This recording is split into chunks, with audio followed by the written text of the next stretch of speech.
ನಮಸ್ಕಾರ ಎಲ್ಲರಿಗೂ, ಹೇಗಿದ್ದೀರಾ ಎಲ್ಲರೂ? ಈ ದಿನ ನಾವು ಕ್ಯಾಪ್ಸಿಕಮ್ ಪಲ್ಯ ಹೇಗೆ ಮಾಡೋದು ಸಿಂಪಲ್ಲಾಗಿ, ಆಮೇಲೆ ಈ ಪಲ್ಯ ಎಲ್ಲರಿಗೂ ಸಹ ಇಷ್ಟ ಆಗುತ್ತೆ.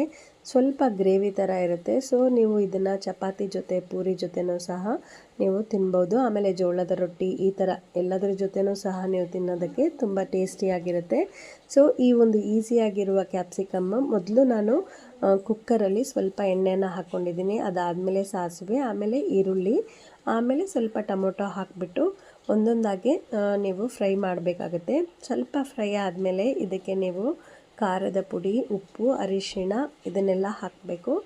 ಇದೆಲ್ಲ ಹಾಕಿ ಸ್ವಲ್ಪ ಫ್ರೈ ಆದಮೇಲೆ ನಾನು ದೊಡ್ಡ ಮೆಣಸಿನ್ಕಾಯಿನ ಕಟ್ ಮಾಡಿಕೊಂಡು ಕ್ಯಾಪ್ಸಿಕಮ್ನ ಕಟ್ ಮಾಡಿಕೊಂಡು ಹಾಕ್ತಾಯಿದ್ದೀನಿ. ಸೊ ಇಲ್ಲಿ ನಾನು ಕ್ಯಾಪ್ಸಿಕಮನ್ನು ಸ್ವಲ್ಪ ದೊಡ್ಡದಾಗಿ ಹೆಚ್ಕೊಂಡಿದ್ದೀನಿ. ಇಲ್ಲಿ ನಮಗೆ ದೊಡ್ಡ ಒಂದು ಮೆಣಸಿನ್ಕಾಯಿ ಸಿಗುತ್ತೆ. ಕ್ಯಾಪ್ಸಿಕಮ್ಮು ಚಿಕ್ಕ ಚಿಕ್ಕ ಒಂದು ದೊಡ್ಡ ಮೆಣಸಿನ್ಕಾಯಿ ಸಿಗೋದಿಲ್ಲ. ಸೊ ದೊಡ್ಡದು ಒಂದು ಕ್ಯಾಪ್ಸಿಕಮ್ನ ಹೆಚ್ಕೊಂಡು ನಾನು ಇದಕ್ಕೆ ಆ್ಯಡ್ ಮಾಡ್ತೀನಿ.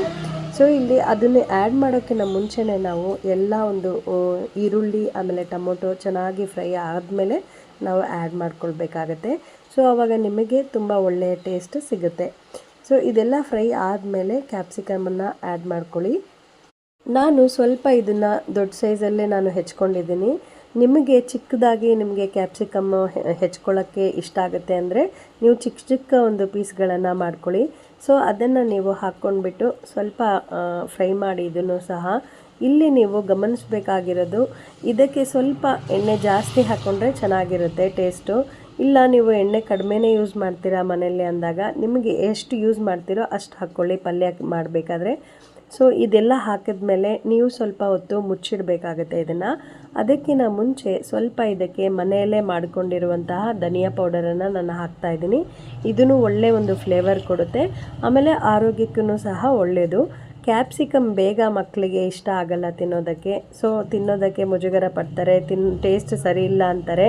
ಸೊ ಅದಕ್ಕೋಸ್ಕರ ಒಂದು ಬಟರ್ ಕ್ಯಾಪ್ಸಿಕಮ್ ಅಂತ ಇದು ತುಂಬ ಒಳ್ಳೆ ಟೇಸ್ಟ್ ಕೊಡುತ್ತೆ, ಮಕ್ಳಿಗೂ ಸಹ ಇಷ್ಟಪಟ್ಟು ತಿಂತಾರೆ.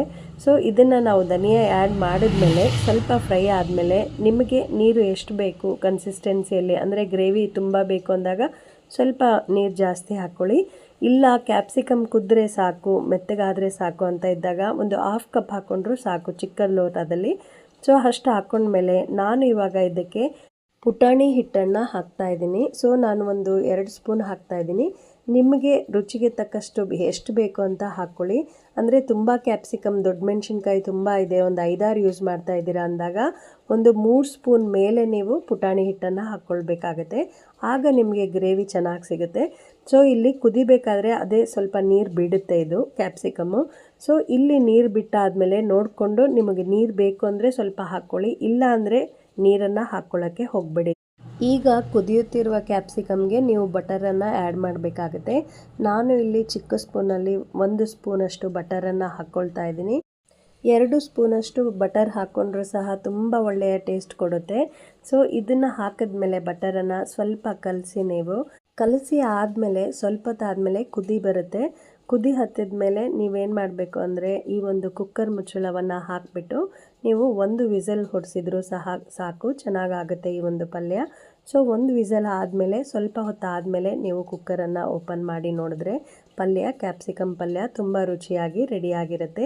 ಸೊ ಇದನ್ನು ನೀವು ಚಪಾತಿ ಜೊತೆಗೆ ಇಲ್ಲ ಅನ್ನದ ಜೊತೆಗಾದರೂ ತಿನ್ಬೋದು, ಜೋಳ ರೊಟ್ಟಿ ಜೊತೆಗಾದರೂ ತಿನ್ಬೋದು, ಎಲ್ಲದಕ್ಕೂ ಸಹ ಒಳ್ಳೆಯ ಕಾಂಬಿನೇಷನ್.